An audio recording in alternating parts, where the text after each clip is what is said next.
আসসালামু আলাইকুম রহমতুল্লাহি ওবরকাতুহ। সম্মানিত দর্শক, অবস্থা দৃষ্টি মনে হচ্ছে বিএনপির উপরে ভারত রীতিমতো ঝাঁপিয়ে পড়েছে। এটি শত্রুতার মনোভাব নিয়ে ঝাঁপিয়ে পড়া নয়, অতিরিক্ত উৎসাহ, অতিরিক্ত আনন্দ এবং কাঙ্ক্ষিত কারোর সঙ্গে বন্ধুত্ব করার যে দীর্ঘ বাসনা মানুষের থাকে, এবং সেই বাসনা নিয়ে মানুষ যখন তার কাঙ্ক্ষিত মানুষকে সামনে পায়, তখন তাকে আলিঙ্গন করার জন্য, তাকে চুম্বন করার জন্য, তাকে গ্রহণ করার জন্য, তাকে বরণ করার জন্য মানুষের মধ্যে যে আদি খেতা দেখা দেয়, ভারতের কাছে ঠিক বর্তমানে বিএনপির যে গ্রহণযোগ্যতা ওইরকমই মনে হচ্ছে। আপনারা জানেন যে বেগম খালেদা জিয়া দীর্ঘদিন কারাগারে অসুস্থ ছিলেন, তার উপর জুলুম হয়েছে, অত্যাচার হয়েছে। বিএনপির পক্ষ থেকে সরকারের উপর, আওয়ামী লীগ সরকারের উপরে নানাভাবে আবেদন নিবেদন, দেশি বিদেশি চাপ দেওয়া হয়েছে যেন বেগম খালেদা জিয়ার একটু সুচিকিৎসার ব্যবস্থা করা হয়। কিন্তু ভারত সেই দিকে ভ্রুক্ষেপ করেনি। এমনকি তারা যদি শেখ হাসিনাকে বলতেন যে বেগম খালেদা জিয়াকে দিল্লিতে পাঠানো হোক, ভারতের কলকাতাতে চিকিৎসা করানো হোক, সেটাও তারা বলতে পারতেন এবং শেখ হাসিনা সেটা রিফিউজ করতে পারতেন না।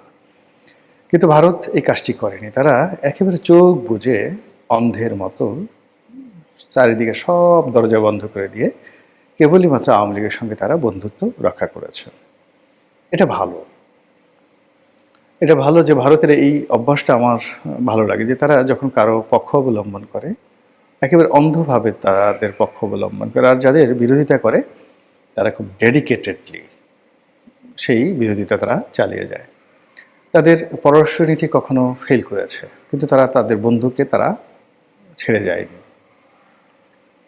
নেপালে তাদের সেই প্রাচীন বন্ধুত্ব যাদের সাথে ছিল এখনও আছে, শ্রীলঙ্কাতে একই অবস্থা, তারপর মালদ্বীপে একই অবস্থা, ভুটানে একই অবস্থা। মানে কখনো কখনো সেই সকল দেশের যে রাজনীতির উত্থান পতন এবং ভারত এবং চীনের মধ্যে যে রেষারেষি, সেক্ষেত্রে ভারত যে কাজটি করেছে, যাদেরকে সাপোর্ট করেছে তাদের সঙ্গে তারা সেইভাবে থেকেছে। তো সেই দিক থেকে যদি ভারতের আমরা চরিত্র দেখি, আওয়ামী লীগের সঙ্গে তাদের যে বন্ধনটি, এই বন্ধনটি পার্মানেন্ট। এখন সেই বন্ধন ছেড়ে তারা হঠাৎ করে কেন বিএনপির ব্যাপারে এত উৎসাহ দেখাচ্ছে?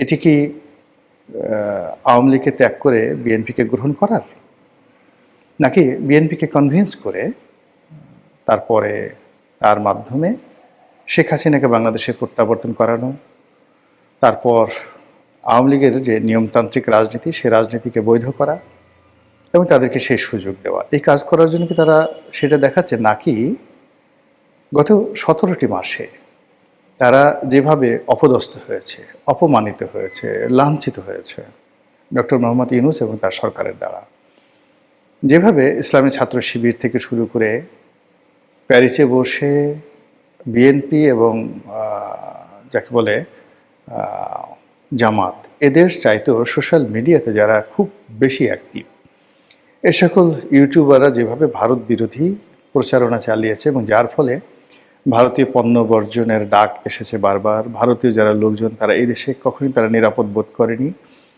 এবং বারবার তারা তাদের ভিসা সেন্টার বন্ধ করে দিয়েছে। এবং ভারতীয় রাষ্ট্রদূত গত 15 বছর ধরে বাংলাদেশে যেভাবে তারা চলাফেরা করতেন, এই গত 17 মাসে বলতে গেলে রীতিমতো বিশ্রী অবস্থায় তাদেরকে ঘরে বসে থাকতে হয়েছে।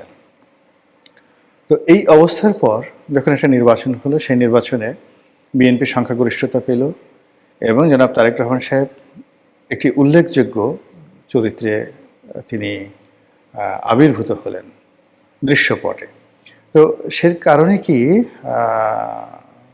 তারা এই যে দীর্ঘ অপমান ডক্টর মোহাম্মদ ইউনূস সরকারের দ্বারা, এরপর জনগণের মধ্যে ভারত যে বিরোধিতা, তার সঙ্গে সঙ্গে অর্থনৈতিক কর্মকাণ্ডে তারা যে বিপর্যস্ত অবস্থার মধ্যে পড়েছে, যেভাবে ভারতের সঙ্গে ব্যবসা বাণিজ্য, যাতায়াত, ট্রানজিট প্রায় সব কিছুতে একটা স্থবিরতা নেমে আসছে। এটা কেবল যে আমাদের ক্ষতি হয়েছে তা নয়, ভারতেরও কিন্তু মারাত্মক ক্ষয়ক্ষতি হয়েছে। তো সেই জায়গাতে বের হওয়ার জন্য তারা কি তারেক রহমান সাহেবকে গ্রহণ করতে চাচ্ছেন, বা বিএনপিকে খুব বেশি মাত্রায় তারা প্রিভিলেজ দিচ্ছেন, এই বিষয়গুলো নিয়ে আলোচনা করব।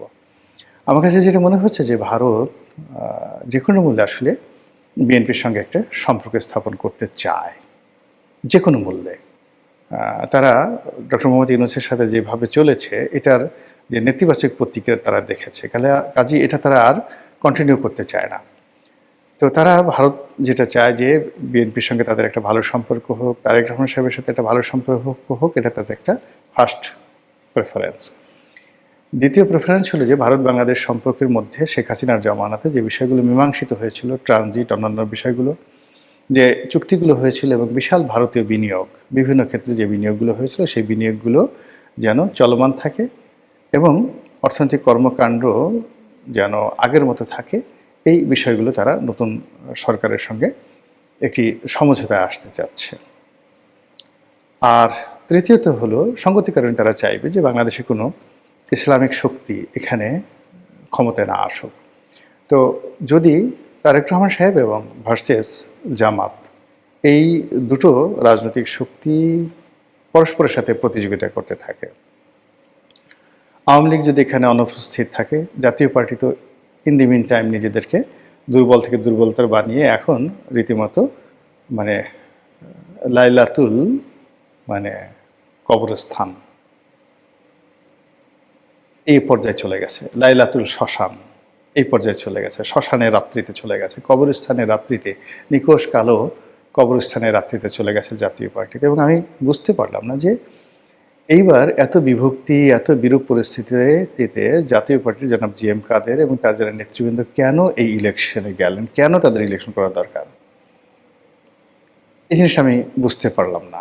এনিওয়ে, এখন জাতীয় পার্টির আবার নতুন করে দাঁড়ানো, আবার ঘুরে দাঁড়ানো, একত্র হওয়া, সব কিছু করা, it is very very tough, ভীষণ রকম টাফ। তো এনিওয়ে, যেটা বলছিলাম, তো সেই অবস্থাতে যেটা হচ্ছে যে দুটো রাজনৈতিক শক্তি, একটা হলো ইসলামিক শক্তি, আর একটা হলো জাতীয়তাবাদী শক্তি। তো জাতীয়তাবাদী শক্তি বিএনপির নেতৃত্বে যে সকল দল এখন তাদের সাথে আছে, এই জোট, যারা ধর্মের ব্যাপারে লিবারেল, গণতন্ত্রের ব্যাপারে যাদেরকে বলা হয় লিবারেল ডেমোক্রেটিক দল। আর এর অ্যাগেনস্টে জামাত, এনসিপি, 11 দল, তারা তো আছেই। তার সঙ্গে সঙ্গে যারা তাদেরকে ছেড়ে চলে গেছে, যেমন হেফাজত, তাবলিগ, তারপর চরমোনাই, অন্যান্য যে গ্রুপগুলো যারা একত্র হতে পারত বা হওয়ার চেষ্টা করেছিল এবং একবার তারা হয়েছিল, এই জোটটি খুব দ্রুত সিমেন্টেড হয়ে যাবে। উইদিন 2-3 মাসের মধ্যে সমস্ত ইসলামের শক্তিগুলো একত্র হবে এবং যে কোনো বিষয় নিয়ে তারা রাজপথে নামবে। এবং জনাব তারেক রহমান সাহেব যদি ভারতীয় সেই বন্ধুত্বের দিকে হাত বাড়ান, নরেন্দ্র মোদী বাংলাদেশে আসেন, বিশ্বাস করেন এই মামুনুল হক সাহেবরা আবার রাজপথে নামবেন, জামাত রাজপথে নামবে, এনসিপি রাজপথে নামবে, আবার এই ডেইলি স্টার, প্রথম আলো, এই সমস্ত পত্রিকা যাদেরকে পুরো ভারত বলা হয়, এদের প্রতি আবার আক্রমণ করার জন্য চেষ্টা করা হবে। এবং রাষ্ট্রশক্তি রাতারাতি একটা ইলেকশনের মাধ্যমে নতুন সরকার ক্ষমতায় আসবে, কিন্তু ওই যে ব্যাকবন সোজা করে একটা বৃহৎ ইসলামী শক্তিকে দমন পীড়ন করার মতো অবস্থা হবে না। এবং এখানে একটা ব্যালেন্স আছে, এই ব্যালেন্স, রাজনীতির যে ব্যালেন্স, সেই ব্যালেন্স আওয়ামী লীগ ছাড়া এই মুহূর্তে জামাতের জন্য রাজনীতি করাটা নিরাপদ নয়, আর আওয়ামী লীগ ছাড়া এই মুহূর্তে বিএনপির জন্য রাজনীতি করা নিরাপদ নয়। আর অন্যদিকে এরকম একটা অস্থির রাজনীতির যে পরিবেশ, তারপর একটা আনপ্রেডিক্টেবল অবস্থা, সেই আনপ্রেডিক্টেবল অবস্থার মধ্যে বিদেশি বিনিয়োগ করা, কূটনীতি করা, তারপরে দীর্ঘমেয়াদী একটি রাষ্ট্রের সঙ্গে আরেকটি রাষ্ট্রের সম্পর্ক স্থাপন করার ক্ষেত্রে নানা রকম বাধা এবং বিপত্তি রয়েছে। ভারত নিশ্চয়ই সেটা চাইবে না। তারা চাইবে যে যে যার শক্তি সামর্থ্য অনুযায়ী থাকুক, এবং এখানে কোনো একটি দল যদি একচেটিয়া ক্ষমতা অর্জন করে, তার ফলে যে ফ্যাসিজম তৈরি হয়, যে ডিক্টেটরশিপ তৈরি হয়, এটার ফলাফল কখনোই ভালো হয় না। এবং সর্বশেষ শেখ হাসিনাকে নিয়ে তারা যে বিপদে পড়েছে, এটি তারা 15 বছরে যে লাভ করেছে, তার চেয়ে এই গত 17 মাসে তারা যেভাবে অপমানিত, লাঞ্ছিত হয়েছে, এটা আগামীতে তারা হতে চাচ্ছে না। এইগুলো এক। 2 নম্বর হলো যে এখন যদি আওয়ামী লীগ না থাকে, একেবারে নিশ্চিত যে জামাত যেভাবে সংগঠিত হচ্ছে, তারা বিএনপিকে পূর্ণ মেয়াদে ক্ষমতায় থাকতে দেবে না। অবশ্যই একটা মধ্যবর্তী নির্বাচনের আগে আসতে হবে, অথবা এমন কিছু ঘটনা ঘটবে যে ঘটনার প্রেক্ষিতে বিএনপিকে ক্ষমতাচ্যুত হতে হবে। এবং সেক্ষেত্রে অনিবার্যভাবে যদি আওয়ামী লীগ রাজপথে না থাকে, জামাত ক্ষমতায় আসবে আসবে আসবে, কোনো সন্দেহ নাই। আর জামাত যদি ক্ষমতায় আসে, সে উইদিন 3 মান্থসের মধ্যে টোটাল রাজনীতির course of action say change করে ফেলবে, পুরো সে ইসলামাইজেশনে চলে যাবে। এবং এই বছর যে প্রচারগুলো এসেছে হিজাব নিয়ে, নারী নীতি নিয়ে, অন্যান্য যে বিষয়গুলো নিয়ে জামাত মিনমিন করেছে, বা যে বিষয়গুলো জামাত বলতে চেয়েছে কিন্তু সমালোচনার পরে আবার সেগুলো মিনিমাইজ করার চেষ্টা করেছে, এখন থেকে সেগুলো আর তারা করবে না। তারা যেটা বলবে, ইয়েস, আমরা যদি ক্ষমতায় আসি আমরা অবশ্যই সারিয়া আইন করব, আমরা যদি ক্ষমতায় আসি অবশ্যই সংখ্যাগরিষ্ঠ মুসলমান যারা রয়েছেন তাদেরকে পর্দা প্রথা পালন করতে হবে, যারা ভিন্ন ধর্ম হিন্দু রয়েছেন তারা তাদের ধর্মমত অনুযায়ী চলবে, তাতে আমাদের কিছুই আসে যায় না। এবং রাস্তাঘাটে ইসলামিক অন্যান্য বড় বড় যে সকল রাষ্ট্র রয়েছে, সৌদি আরব, সেখানে নারীরা যেভাবে চলেন, ভিন্ন মতের নারীরা যেভাবে চলেন, আমাদের বাংলাদেশে সেভাবে চলবে না। এই কথাগুলো তারা একবার দেখবে যে খুব দ্রুত তারা খোলামেলা এই কথাগুলো বলবে। বলার পরে কি হচ্ছে, এই যে 90% মুসলমান, প্রত্যেকটা পরিবারে কিন্তু যারা মুরব্বী তারা ভীষণ রকম বিরক্ত ছেলে মেয়েদের প্রতি। সারাদিন মোবাইল টিপে, মেয়েরা প্যান্ট পরে ঘুরে বেড়ায়, বয়ফ্রেন্ডদের সাথে যেখানে সেখানে শুয়ে থাকে, হোটেলে রাত কাটায়।